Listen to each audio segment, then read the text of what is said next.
Welcome to daily vocabulary classes. My name is Vishal and today's vocabulary is written in front of you. देखिए these are very important as for your competitive exam. देखिए कोई भी competitive exam की तैयारी कर रहे हो, चाहे आप एसएससी की तैयारी कर रहे हो, बैंक की तैयारी कर रहे हो, रेलवे की तैयारी कर रहे हो, किसी भी फील्ड की आप तैयारी कर रहे हो, किसी भी एग्जाम की आप तैयारी कर रहे हो, वोकैबुलरी पोर्शन तो आना ही है। तो वोकैबुलरी आना है तो आपकी वोकैबुलरी का स्ट्रॉन्ग होना भी बहुत ज़रूरी है। तो इसीलिए मैं आप लोग को डेली वोकैबुलरी की क्लासेस ले रहा हूँ, जिसमें मैं आपको 5 वोकैबुलरी दे रहा हूँ। तो आज की ये वोकैबुलरी मैंने आपके लिए लिख रखी है। तो चलिए without wasting any time let's start. The first one is over bearing. देखिए ये वर्ड हमारा ओवर एंड बियरिंग से बना है। First one is over and second is bearing. अगर मैं ओवर की मतलब बताऊँ तो ओवर मीन्स होता है ऊपर एंड बियरिंग मीन्स होता है सहना। बियर से बना है बियरिंग। तो यानी कि बहुत सहना, जब बहुत सहने के सेंस में आप ओवर बियरिंग का मतलब लगा सकते हैं, लेकिन ओवर बियरिंग का मतलब हमारा बहुत सहना बिल्कुल भी नहीं है। ओवर बियरिंग का मतलब है हमारा एरोगेंट। अगर मैं इंग्लिश में कहूँ तो एरोगेंट, और हिंदी में कहूँ यानी कि मनमानी करने वाला। क्या कह सकते हैं? मनमानी करने वाला, यानी कि अपनी ही चलाने वाला इंसान। और भी मैं अगर कहूँ तो रोबदार, मैं कह सकता हूँ, कह सकता हूँ रोबदार।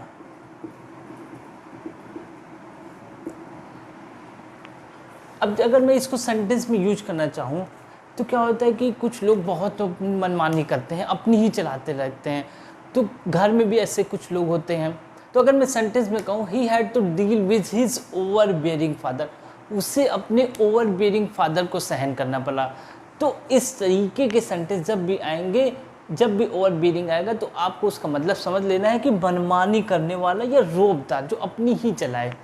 And the next one is pathetic. Pathetic हमारा यूज करते हैं हम लोग सैड के लिए, कहते हैं सैड। और अगर मैं एक्चुअल में बताऊँ तो सैड से भी थोड़ा ऊपर, यानी कि ख़राब कंडीशन, बहुत ही ख़राब कंडीशन होती है, तो वहाँ पे हम इसका यूज करते हैं, यानी कि दयनीय। दयनीय, जब किसी की कंडीशन दयनीय होती है, बहुत ख़राब होती है, तब वहाँ पे हम पैथेटिक कह सकते हैं। जैसे कि your condition is very pathetic, तुम्हारी कंडीशन बहुत ख़राब है।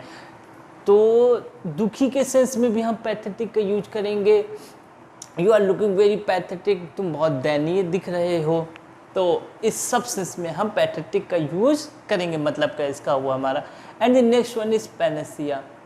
अब पैनेसिया हमारा है, पैनेसिया को हम यूज करते हैं रामबाण के लिए। क्या कहते हैं? रामबाण, यानी कि एकदम काम करने वाला। या हम ये और भी कह सकते हैं कि मेडिसिन। और भी मैं कहूँ तो अगर मैं कहूँ अचूक दवा, क्या कहूँ? अचूक दवा। तो उस सभी का मतलब हमारा क्या है? पैनेसिया, यानी कि काम करेगा ही करेगा। हर लोगों का इलाज यही दवा है। This is the panacea for all the diseases. हर बीमारी में ये हमारी जो दवा है वो क्या है? रामबाण है, इलाज करेगा ही करेगा। बहुत लोग ऐसे ही अपनी दुकान चला रहे हैं कि ये ले जाइए, हर तरीके की बीमारियों के लिए ये हमारी पैनेसिया है, ले जाइए, रामबाण इलाज करेगी ये दवा। तो खैर, पैनेसिया का मतलब हमारा क्या बना? रामबाण, या मैं कहूँ तो अचूक दवा, जो कि चूकेगा ही नहीं। अचूक में देखिए मतलब आ रहा है चूक, यानी कि चूक तो चूकेगा नहीं, तुरंत परफेक्ट, यानी कि 100%। पर्सोना। अब पर्सोना हमारा मतलब होता है कि छवि, यानी कि इमेज। अब हिंदी में मैं इसको कहता हूँ छवि या व्यक्तित्व।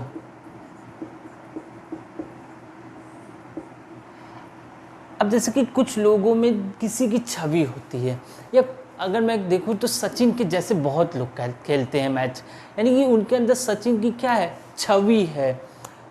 तो यानी कि अगर सेंटेंस में कहूँ तो Rahul is playing under the persona of Sachin. Rahul Sachin की छवि के जैसे में खेल रहा है, यानी कि उसके व्यक्तित्व के अंदर खेल रहा है। यानी कि जब वो खेलता है तो ऐसा लगता है कि उसके अंदर सचिन की छवि है, सचिन जैसे शॉट खेलता है। तो वहाँ पे हम पर्सोना वर्ड यूज करते हैं, यानी कि इमेज, उसी की इमेज है, स्टैचू भी कह सकते हैं। And the last word is precarious, बहुत अच्छा वर्ड है, वेरी इंपॉर्टेंट। प्रीकैरियस हमारा क्या होता है, डेंजरस। डेंजरस हिंदी में हमारा होता है खतरनाक।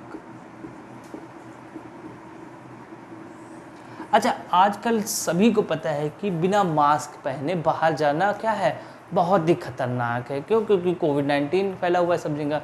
कोविड-19 यानी कि हमारी कोरोना बीमारी। तो it is precarious to go out without the wearing mask.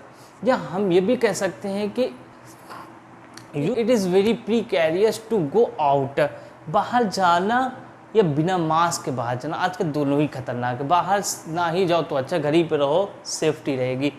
तो प्रीकैरियस का हमारा मतलब क्या हो गया, डेंजरस, या हम कह सकते हैं कि खतरनाक। एक बार फटाफट इनकी स्पेलिंग भी देख लेते हैं। ओवर बियरिंग, OVERBEARING, ओवर को अलग कर दीजिए, बियरिंग को अलग कर दीजिए। It is very easy to learn. Means हमारा एरोगेंट, या हम कह सकते हैं मनमानी करने वाला, रूपदार या रूप दिखाने वाला।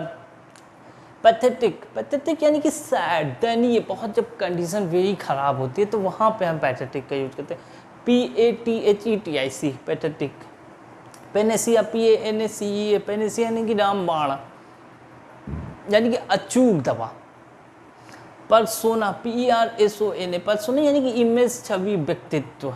And the last word is precarious, PRECARIOUS। Precarious means dangerous, and in Hindi we use the word खतरनाक। तो आज के लिए बस इतना ही, और इसके अगले वीडियो में हम किसी और 5 वर्ड्स की बात करेंगे।